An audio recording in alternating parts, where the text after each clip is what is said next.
साथियों नमस्कार।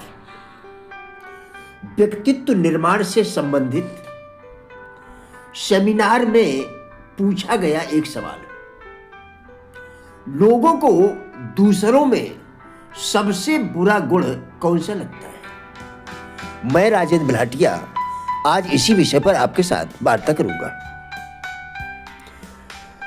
मन में कई शक्तियां हैं, स्मृति, कल्पना, विचार और तर्क।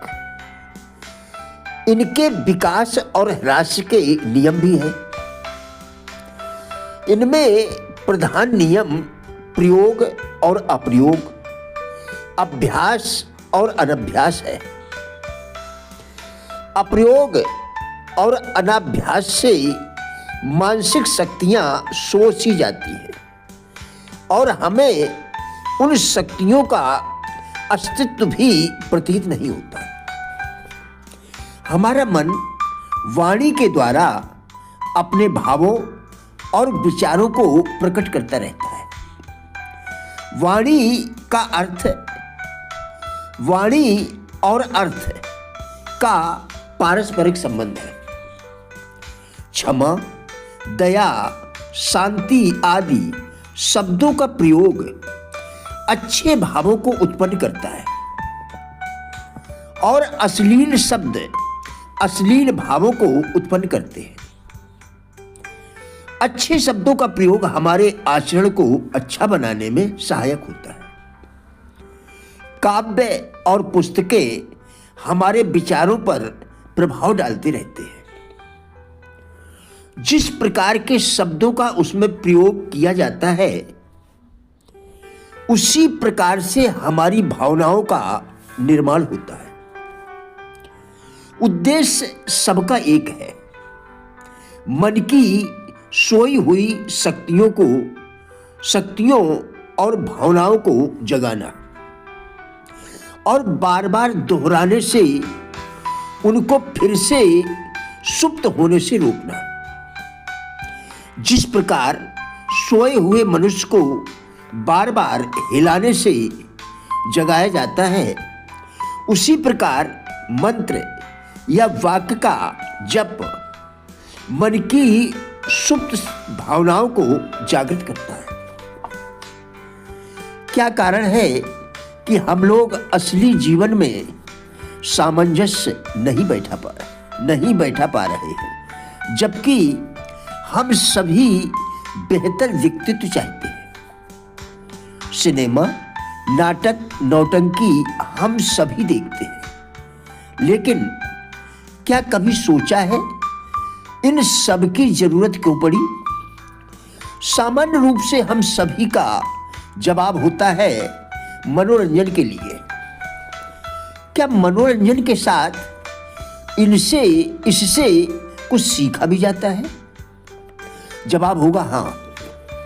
नाटक, नौटंकी, सिनेमा मनोरंजन के साथ साथ हमें बहुत कुछ सिखाते भी हैं, जैसे व्यक्ति निर्माण, पुरानी सभ्यताएं, जीवन यापन के तरीके, सामाजिक जीवन में प्रयोग आने वाले कार्य और व्यवहार, नैतिक गुण, सामाजिक कुरीतियां आदि,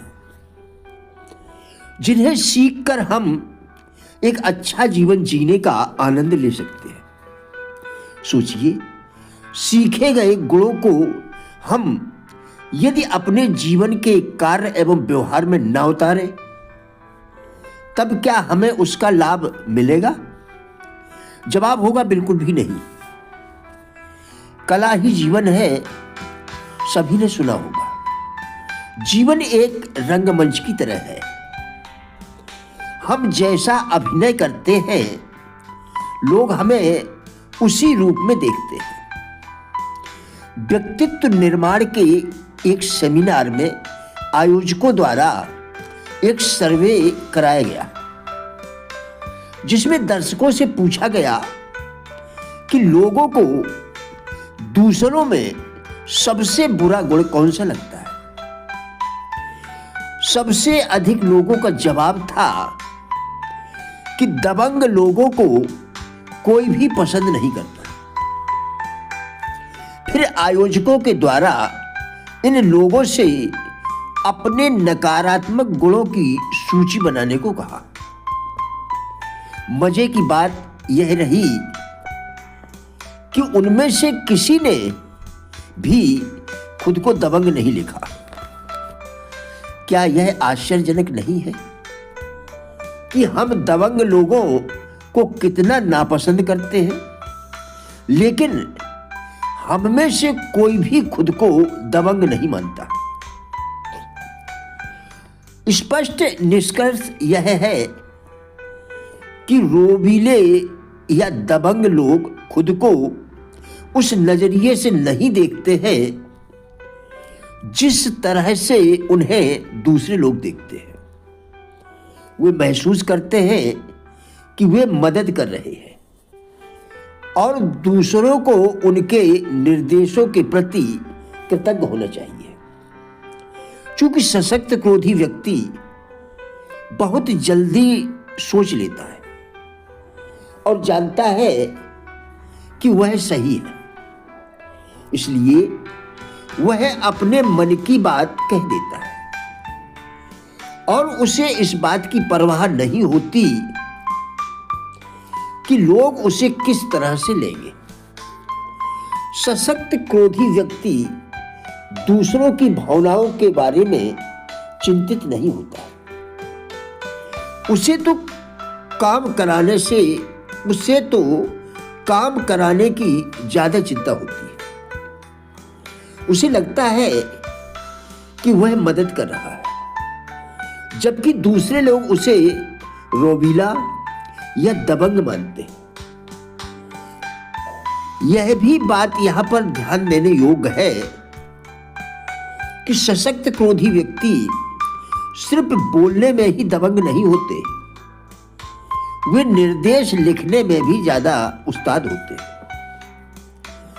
एक दिन की बात है कि एक महिला के पास उसकी लोकप्रिय आशावादी प्रकृति की सहेली रूबी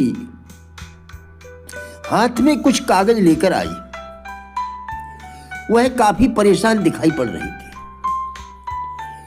उसने उन कागजों को मेरी तरफ बढ़ाकर कहा, जरा देखो तो सही, मेरी माँ ने मेरे लिए क्या लिखा है। वे बाहर गई थी और मैं उनके घर पर रह रही थी।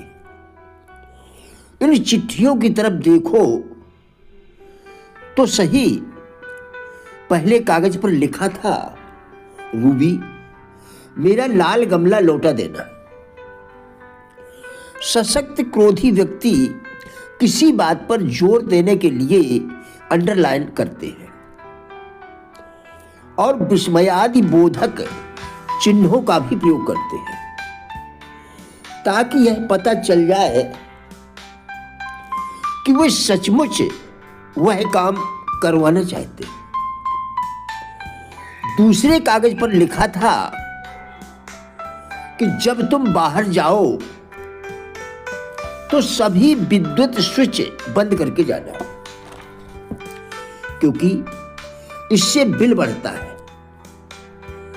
तीसरा कागज वॉशिंग मशीन के ऊपर चिपका हुआ था, जिस पर लिखा था, कपड़े धोने के बाद दोनों नल बंद कर देना। चूंकि रूबी लोकप्रिय आशावादी प्रकृति की है, इसलिए उसने कागजों पर ध्यान नहीं दिया।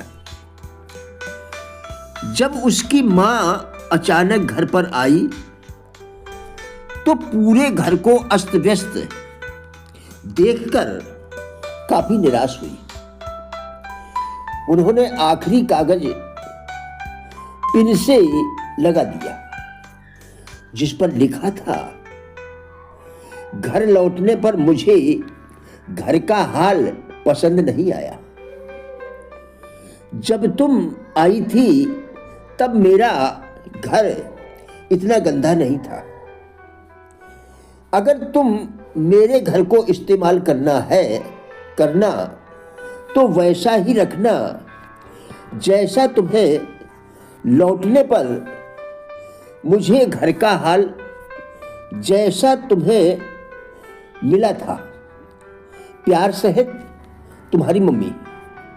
साथियों, हमारा उद्देश्य इन वीडियोस के द्वारा लोगों में जीवन के प्रति सकारात्मक दृष्टिकोण एवं जिज्ञासा पैदा करना है। कृपया वीडियो पूरा देखकर विचार करें, क्या यह आपके लिए उपयोगी है? यदि हाँ, तो कृपया लाइक, शेयर व चैनल को सब्सक्राइब करके हमारा भी उत्साह रहा है। वीडियो देखने के लिए धन्यवाद।